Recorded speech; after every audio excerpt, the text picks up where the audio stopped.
চতুৰ্দিশে উৰি ফুৰা কিছুমান অজান শব্দবোৰৰ চাৰিওফালে বাস্তৱতাৰে বনোৱা এটা প্ৰশ্ন, অসংখ্য উত্তৰ। তীব্ৰ বেলিৰ আভাৰ মাজত ঘামত জিনজোৱা শৰীৰৰ এচাটি সিক্ত বতাহ, অথবা আবেলিৰ ৰক্তাক্ত বেলিৰ প্ৰকৃত শান্ত অৱস্থা।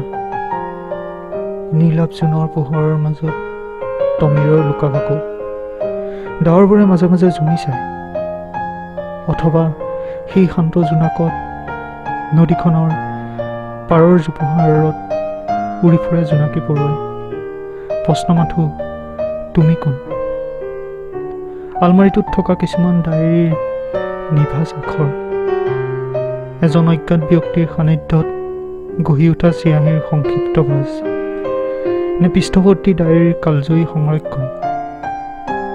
বাৰিষাৰ মেঘৰ মাজেৰে নিগৰা বৰষুণ, নে সেই বৰষুণ পৰি শ্যামল হোৱা গছৰ পাতবোৰৰ আনন্দ? সেই সকলোতে মোৰ এটাই প্ৰশ্ন, তুমি কোন?